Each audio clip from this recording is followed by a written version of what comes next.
Anisa mpifidy any amin'ireo orinasa tsy miankina ny CENI tsy manara-dalàna ary teraka doublon indray hoy ny KMF Knoe.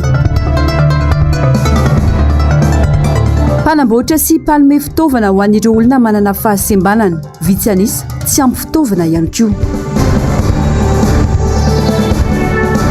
Tsy fanjarian-tsakafo iamafy ary ahery vaika hatramin'ny volana aprily 2024. Faltafaraka aminao indray atao anatin'izao fotoana ny fampahalalam-baovao izao. Manatitra ny araba tongolasy sy tongovavy no manasanao sady tsy saraka aminay hatramin'ny farany.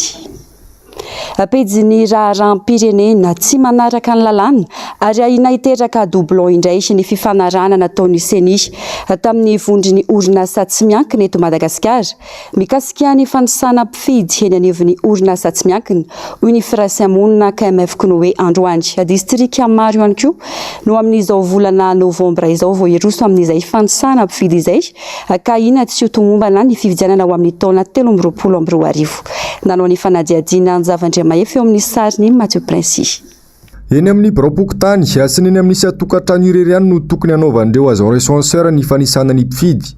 Io no voalaza ny lalàna 12 tsipika ohatraohatra 8 ao amin'ny 15 sy 19.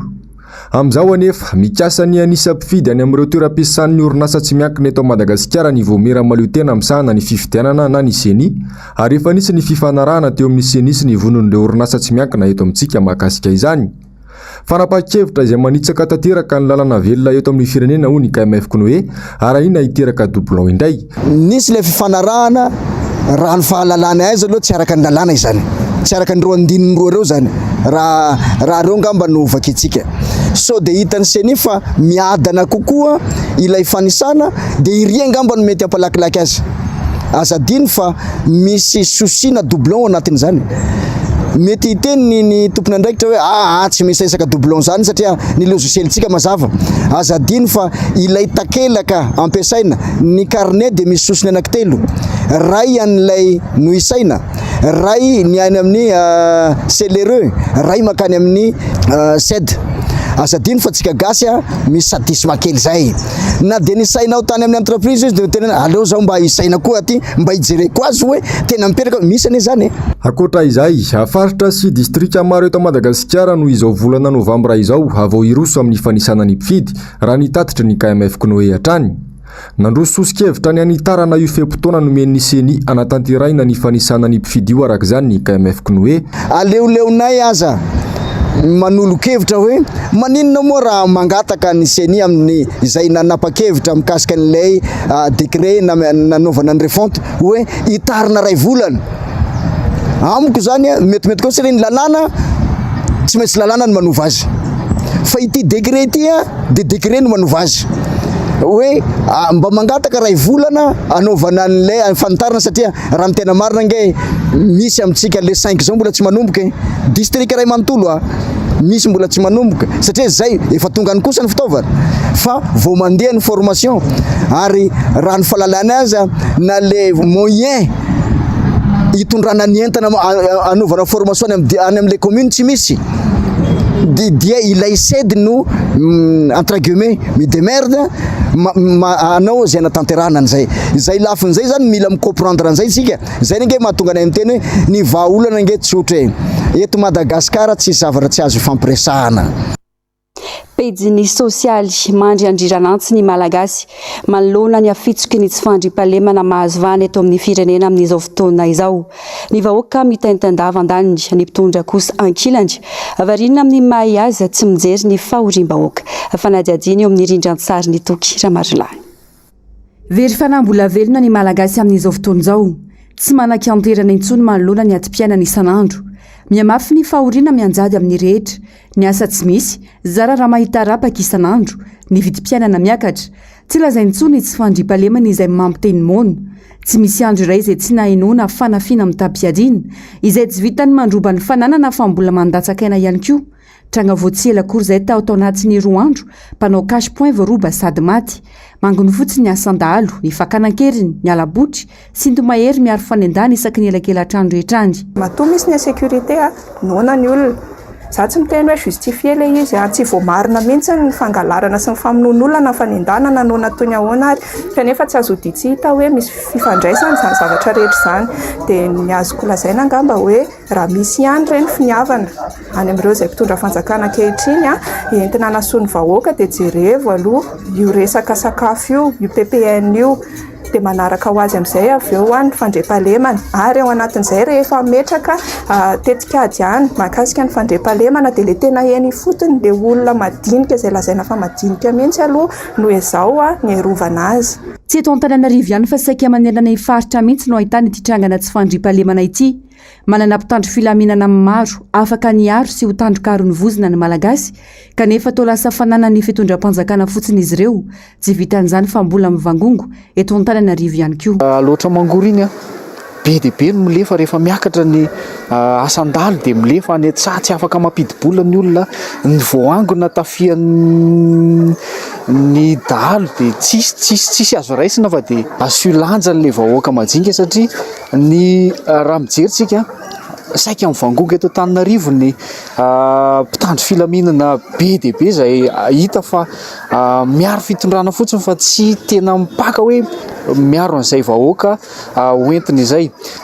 Tianay apetraka izany dia omena lanja ireo sefokotany izay isa-paritra satria ireo mahafantatra ny marary eny anivon'izay fokotany izay. Raha araka ny endrika ivelany aloha mahita ireo galona maro samihafa sy ny kintana maro samihafa izay mandeha entsika dia ohatrany hoe mba misy mpiary ihany kanefa rehefa tena tsy zohina ilay izy amin'ny zavatra mitranga isan'andro dia toa lasa kamboty velondraisy ireny ny vahoaka malagasy. Ny azoko ilazana anazy izany dia hoe hetsika ivelany no be dia be. Atsiaro tsy misy mpiainy malagasy maloana ny zava-misy ainana ankehitriny misitro belona sisany tsy atao maloana ity tranga ity. Ny mpitondra etsy ankilany variana amin'ny fihetsiketsehana tsy hitondra vahaolana maritra ho an'ny vahoaka fa seho ho an'ny tenany fotsiny. Miantso vonjy ny hijerena azy ny malagasy raha mbola misy fitondrana eto. Fandriampahalemana izany zavatra endrazana dia vokany azo tsapahitanana. Tsy hoe raha mahita mpitandro filaminana mandehandeha fotsiny tsika dia tena hoe milamina be ny tanàna fa tena mila opération manokana mihitsy ny angamba ny ilazana azy isan'andro tsy miandry tranga manokana ohatran'izay fa isan'andro anaovana opération manokana foana ny fampandriana tany eny anelakelan-trano rehetrarehetra eny ary tsy miafina fa eny amin'ny arabe mihitsy ngeny mamono ireo mpanentaka amin'izao fotoana izao hoe dia ataoko angamba fa manana fahendrena sy manana fahalalana fandraika amin'izay ireo tompona ndraiky mpanjakana ambony voakasika mivantana ao anatiny izay tsy fandriampahalemana izay. Hitantsika fa manana olona isika manana mpitandro filaminana manana fitaovana ihany koa fa tokony ampiasaina araka ny tokony ho izy tokony tsinjaraina araka ny tokony ho izy na ny olona na ny fitaovana mba ho izy vokany azo tsapahitanana na eny amin'ny fiainan'ny olom-pirenena tsirairay avy. Maro izay fampanantenana nataon'ny fitondrana ity ny malagasy izay hatramin'ny nandraisan'ny fahefana ka hatramin'izao herintaona ialany eo amin'ny fitondran'izao. Tsy mamenatra azy ireo mihitsy aza milaza fa efa nanao izao na zaroa kanefa tsy tampaka amin'ny fiainan'ny rehetra kory izany na mijanona ho kobakambava sy fisehosehoana ivelany fotsiny ihany. Ny tena marary ny vahoaka mihitsy no tena atao anjorom-bala sy ankilabao. Mila mifo amin'ny torimaso ny malagasy fa raha izao no mitohy ho mafimafy ny anjo raha mbola ity fitondrana tsy mahavaolana fa mahabe olana ity. Nanao antso avo amin'ny mpitondra fanjakana ireo tantsaha ao amin'ny Lemakiba Mangoky fantatra novaina tampoka ny fifanarahana atao amin'ireo tantsaha sy ny mpitondra fanjakana taoriany fanajariana natao atao amin'ity lemaka ity izay niarahany fanjakana tamin'ny BAD na ny banky afrikana ho an'ny fampandrosoana entitra ireo tantsaha raha niresaka tamin'ny mpanao gazety Asinandriamalala sy Toky Ramarilano mitaditra izay vaovao izay. Tezitra mafy amin'ny mpitondra fanjakana ireo tantsaha-pamboly ao amin'ny Lemakiba Mangoky raha niresaka tamin'ny mpanao gazety. Ratsaivina dia nanomboka tamin'ny taona 2024 dia niara-niasa ny fanjakana malagasy sy ny banky afrikana ho an'ny fampandrosoana na nazary ireo barazy fitarihan-drano. Namboarina ireo lakan-drano fitarihan-drano ireo, nasaina ny ala tamin'ny tany ireo mpamokatra ka rehefa vita ny fanajariana dia iverina amin'ny tany izy ireo ka ny 70% ny tany no miverina aminy fa 30% kosa ho an'ny fanjakana ho sanda ny fanajariana sy ho zaraina amin'ireo mbola tsy manana tany ovolena. Ankehitriny mangataka ny amerenana ny taniny amin'izay ireo tantsaha any amin'ny Lemakipa Mangoky ao amin'ny commune Ambaikily sy Tanandava station district ny Morombe faritra Atsimo andrefana ireo ka ampiarina ny fifanarahana voalohany tambady. Tsy ekena ny antsoina hoe valeur vénale izay napetraka ireo mpizaratany teo anivon'ny comité d'attribution de terre hoy ireo tantsaha. Ny valeur vénale izay nampifamadika ny fifanarahana tany am-boalohany ka lasa ny tany 30 isanjato no hoan'ireo tantsaha tompony tany ary 70 isanjato ho an'ny fanjakana. Ny any Ankiloka district any Ankiloka nisy fanajerena tany koa tany zay velarantany midadasika be kanefa tsy nisy an'izany valeur vénale fa naverina tamin'ny tompony tanteraka ny velarantany rehetra. Aty nefa amizao gaga zay hoe natao zanaky kalafa ve sa natao tany lavitra andrena resahana eto fa tsy ekena io valeur vénale io fa mila verina amin'ny fifanarahana voalohany natao tamin'ny bady ity raha fizarantany aty aminay ity. Sindriana eto fa mbola ao voatahiry eo ny fifanarahana rehetra fa volombelo am'izany ny mera teo taloha. Raha toka manao be marenina ny mpitondra amin'izao antso ataon'izy ireo izao dia iroso amin'ny fambolena tany ny ireo tantsaha. Ka rehefa tsy mihaino amin'izao hetsika faraparany anatrany mpanao gazety zao satria heverinay zao raha zao fa hoe ho tonga any aminareo hoy izaho. Ka rehefa tsy misy valiny re tompoko dia miala tsiny miala folo fa masare zahay kere zahay hamboly anay tany anay io raha vo tonga tsakorana dia mamboly zahay mampilaza zahay zay fa ho tonga zahay hanantona amin'ny taninay fa masare anakay kere anakay tsy handry zavatra lava eo. Ka efa milaza aminareo manam-pahefana mba tsy hitondra basy fa zonay ny mamboly miverina amin'io taninay io. Fantatray io taninay io na dia efa voahajary aza fantatray io hoe eto ny anahy. Ka dia efa milaza zahay mba tsy ho tampoka samby tsy ho tampoka amintsika fa hamboly zahay fa kere mesure d'accompagnement baka aminareo tsy misy ny fitarainanay tsy danianareo ka ino nary nataonay. Andrasana araka izany ny fandraisan'ireo mpitondra fanjakana andraikitra manoloana io antso ataon'ny tantsaha ao amin'ny Lemakipa Mangoky ity. Manodidina izay sy vaovao izay ihany sy tany mpianakaviana mirefy 10 hektara ao Antomaro Sambava misoratra mazava amin'izy ireo kanefa no misy mboto tsotra izao no ny filazana fa manana olona ambony miaro sy miara-miasa aminy ary dia say mandrahona ireo fianakaviana tompony tany. Fanadihadiana nataon'i Germaine Menjanary sy Taiziny. Ny alatsinainy teo no nanatanterana ny permutation ilay tany mirefy 10 hektara ao amin'ny fokotany Antomaro izay ao anatin'ny distrika ny Sambava. 10 hektara ihany nefa no azon'ireo fianakaviana amin'io tany io satria tadiavin'ny fikambanana antsoina hoe hasy obodoiny ny 5 ka hatramin'ny 70 hektara. Ka amin'izao fotoana izao dia ny 10 hektara navahana ka 10 hektara navahana dia mbola misy tany ambady 10 hektara eo amin'ny 35 et 40 hektara. Zany hoe eo amin'ny 85 hektara ny total ny tany io izay lova napetraka ny babanay anananay taratasy mazava ao amin'ny domaine. Misy olona nefa miposy ny association asy ambadiky tany io tia mitika anay nefa zareo tsy manana taratasy araka ny teninareo ary tsy voaprofo juskany any ny fananan'ireo taratasy fa nay dia madio ara-dalàna hita ara-panjakana. Efa nisy fotoana raha ny fanazavana no tonga hatrany amin'ny fanimbana ny volon'ireto fianakaviana ireto ity olona ity. Samlaza ireo mibodiny tany fa manana olona ambony ary tsy hiditra amponja izany mihitsy izy ireo. Ireo mpandrava-tany io mantsy avy amin'ny fokotany hafa karazany hoe olona lena ary zareo miteny hoe izay tsy manana taratasy fa misy olo maventy ambony miaraka aminay amin'io taninareo. Izay ny lavitra mahagaganay ka eto anaovanay antsoavo ilay olo mamposy olo amin'ny zavatra tsy mety izay hoe manao dahalo mandrava napotiky ny volinay ary fananany akatra tribunal zany azareo mihitsy miteny hoe izay tsy vaka. Efa antaonany maro no tokony nirosona ny permutation io araka ny vaovao ihany saingy misy misakana foana izany.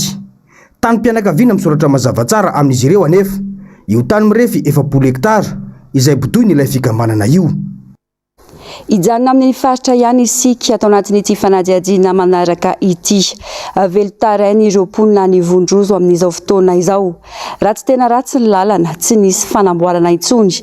Taoriany alany filoha Marc Ravalomanana teo amin'ny toerany tamin'ny taona 2004 toy izany ihany koa ny sekoly Ravany Rivodoza tamin'ny herintaona izay tsy mbola nisy fanamboarana hatramin'ny androany. Ambonin'izany tsy minambary intsony ny mponina noho ny alafosina ny vary any Vondrozo. Asin'Andriamalala Tokiramajla. Herintaona latsaka kely taoriana andalovan'ny Rivodoza Batsiray izay nandrava sekoly maro hatrany amin'ny 70 isanjato tany Vondrozo dia tsy mbola nisy fanamboarana ireo sekoly Ravany Rivotra sy Orambenikija ho ireo mponina any an-toerana.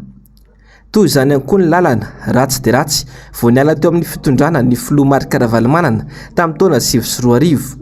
Tsy maintsy nitakomana moa ny tarehan'ireo solon-tena mponina satria maro ihany koa ny fampitahorana an'ireo izay samy laza ny marina any an-toerana. Raha ny fandrosoan'ny Vondrozo amin'izao misika amin'ny teny izao da tena lasa ny hoe mihemotra satria nanomboka tamin'ny nitondran'ny filoha Marc Ravalomanana zany 10,000 ny randalany farafangany mandeha Vondrozo io tamin'ny 2005. Zahanao tamin'izany adiny 2 farafahelany mandehana amin'ny lala 80 kilometra eo. Ka amin'izao izy ala andro raiky noho ny farasiany lala amin'izay ny saradala 3 aly ariary. Dia lasaka katerena ny vahoaka amin'izany miakatry daholo ny vidim-piaigna eto amin'ny faritry Vondrozo amin'izao. Nagnamboarany Ravalomanana iny lala iny da tsy vitany nipetraky teto Vondrozo avao ity lala numéro 27 ity fa nitohy hatrany Avohibe.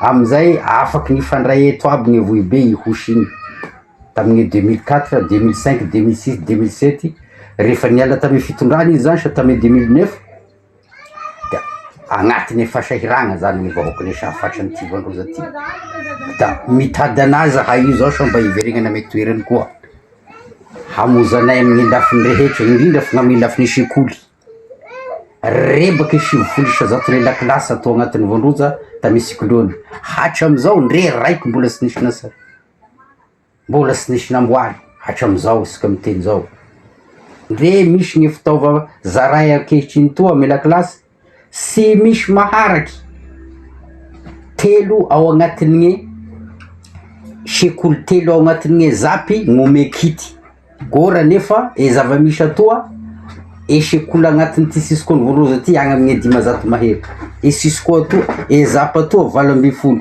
satria zany sekoly 420 amin'io avao zany. Zay zany nitadiavanay ny dadavalo akoe taloha iny koa da hoe tena enikabe zaza malagasy rehetra aty Vondrozo. Tafiakatra hatrany amin'ny 700 ariary ihany koa ny kapoaka ny vary any an-toerana ka voan'ny napaly be sisa no foto-tsakafon'ny mponina any Vondrozo raha ny fampitambavao any an-toerana hatrany. Ny fahasalamana araka ny tatitra ny sampandra iray miandraikitra ny tsy fampitsakafo na ny sécurité alimentaire nutrition et alerte précoce iamafy ny tahana tsy fampitsakafo mitarasoka ary mahery vaika hatramin'ny volana aprily 2024 manodidina ny 4 tsy mahery ireo olona mety ho tratran'izany ka ny amin'ny faritra atsimo sy atsinana ny nosy no ahitana ny 3 tsy mahery ary ny 9 ala mahery kosa no voasikajo tena mahery vaika nanomboka ny volana oktobra teo distrika 4 ny voakasika ary tombo zany manomboka ny volana janoary 2024 hatramin'ny volana mey ka distrika 4 no ahitana izany. Manodidina izay vaovaon'ny fahasalamana izay ihany 700 ireo orthoprothésiste eto Madagasikara afondrina iray ao anatin'ny paramedy mandray anjara feno amin'ny fanampiny ireo olona manana fahasembanana ny orthoprothésiste na ny fikambanany mpanamboatra sy mpanome fitaovana ho an'ireo olona manana fahasembanana. Misedra olana maro lafa nefa izy ireo amin'ny fanatanterana ny asany ka manaitra ny tompon'andraikitra isantsokajiny nandritra ny fankalazana ny andro iraisam-pirenena ho azy ireo androany. Mitatitra izay vaovao izay Nzavandria Mahefa sy Mathieu Prince. Orthoprothésiste iray no misahana olona manana fahasembanana 9 eo izay no zava-misy eto amintsika. Manoloana izany miantso ny fitonam-panjakana sy ny tompon'andraikitra izy ireo hijery akaiky izany olana setrainy izany. Ny 500 isanjaton'ny mponina maneran-tany dia olona mitondra fahasembanana daholo. Raha ny isan'ny olona mana fahasembanana eto Madagasikara zany dia mihoatra ny 7 hetsy eo. Raha ataontsika zany ny kady tsotsotra dia ny orthoprothésiste eto Madagasikara anankiray dia misana olona mana fahasembanana 9,000 eo mahery. Koa manaitra ireo mpitondra fanjakana isan'ambaratongony mba hijery manokana ireo prothésiste ireo fa zava-dehibe ho an'ireo olona mitondra fahasembanana ara-batana ny asan'izy ireo ary mitondra anjara birika amin'ny fampandrosoana ity firenena ity izy ireo. Manodidina ny 10 sy iray tapitrisa ariary ny vidin'ny solontongotra iray ary mahavita manamboatra solontongotra 7 izy ireo ao anatin'ny taona iray raha ho an'ny eto Antananarivo manokana. Ireo olona tratry ny lozam-pifamoivoizana ka nitondra takaitra matetika no manjifa itony fitaovana itony raha ny fanazavana trany. Arak'izany, piasan'ny fahasalamana mandray anjara feno amin'ny fanampiana ireo olona manana fahasembanana ara-batana amin'ny alalan'ny fanamboarana fitaovana toy ny solontongotra sy ny maro hafa. Azahoan'ireo olona tra-pahasembanana miaina sy manao zavatra toy ny rehetra ny orthoprothésiste. Efa manana fikambanana mijoro ara-dalàna izy ireo eto Madagasikara ary nankalaza ny andro iraisam-pirenena natokana ho azy ireo tamin'ity androany ity. Misedra olana maro anefa ny orthoprothésiste amin'izay asa ampandreketana azy izay no ny tsy fahampiana ara-pitaovana sy ny fahavitsin'izy ireo eto Madagasikara. Anisan'ny olana goavana amin'izany dia ny tsy fahampian'ny ara-pitaovana sy ny toeram-piasana eto Madagasikara satria ny ivitoerana mikarakara olona manana fahasembanana eto Madagasikara dia mbola tsy mahenika any Madagasikara. Ny akamaroan'ny fitaovana sy ny akora ampiasaina hanamboarana an'ireo fitaovana ireo koa dia afarana avy any ivelany daholo ka mahatonga ny vidiny lafo ary anisan'ny sakany araitsy ahafahan'ny orthoprothésiste manamboatra appareil izany. Lasaka mikaroka lalana hafa izy ka tsy maintsy mitady izay zavatra afaka ataony eto an-toerana. Indraindray aza dia tsy afaka manao ninina ilay orthoprothésiste any amin'ny faritra ka voatery tsy maintsy miakatra eto an-drenivohitra ny olona mana fahasembanana avy any amin'ny faritra mba hanamboatra an'ilay appareil. Anisan'ny olana iray mianjady amin'ny orthoprothésiste koa dia sy ny toeram-piasana manaraka ny fenitra. Raha isaina ny ivitoerana eto Madagasikara dia misy enina izy ireo dia any Analamanga, eto Analamanga, ao Ambatolampy, Vakinankaratra na ao Antsirabe, any Degauchereuse ary any Mahajanga ary farany any Toliara izay misy voany-sokafana voahaingana. Any amin'ireo ivitoerana ireo dia mbola misy azy ny fitaovana tsy ampy ka mitarika fahavangana lehibe eo amin'ny voka-tsotoko ho azan'ireo olona mitondra fahasembanana. 700 ny isan'ireo orthoprothésiste ampierinasa eto Madagasikara. Manodidina ny 9 hetsy eo anefa ireo olona manana fahasembanana eto amintsika raha ny tatitra trany. Manodidina ny ady atao amin'ny doro-tanety na eo aza ny fanombohan'ny orana mitoy ny doroala. Firetana 7 no tsikaritra manerana nosy nanomboka ny 2 Novambra teo araka ny antotanisany ministeran'ny tontolo iainana sy ny fampandrosoana maritra. Miantso ny rehetra andraindraikitra mifanandrify azy ny fikambanana Indri ary miantso ny fitondram-panjakana iambina sy anamafizany. Eo amin'ny vaovaon'ny fanatanjahantena kosa indray Château-Toussaint androany atetsy amin'ny kianja mitafy ny Mahamasina ny lalao famaranana fiadina ny tompon-daka ny Madagasikara teo amin'ny taranja volleyball latsaky ny 13 taona. Lalao tafiditra amin'ny fanomanana sy fampifondronana amin'ny lalao nosy 13 arivo izay atao eto Madagasikara ihany koa izany. Fanadihadiana eo amin'ny sariny Tokiramarula. Nandresy tamin'ny seta telonoray manoloana ny CCBV ny ekipa ny GNBV teo amin'ny osikajy zazavavy latsaky ny 13 taona nandritra ny fiadiana ny tompon-daka ny Madagasikara taranja volleyball. Seta 4 no nisarahany rotonta ny ady tanteraka ny lalao. Nisy ny lesoka kely teo amin'ny GNVB tamin'ny seta voalohany ka nahazo ny CCVB ny Isambony 5 no 13. Tsy nanaiky lembenana anefa izy ireo ka nitarika hatrany nandritra ny seta 3 ambony 5 no 13 no nisarahany rotonta tamin'ny seta faharoa 5 no 17 ny seta fahatelo ary 5 no 12 tamin'ny seta fahaefatra.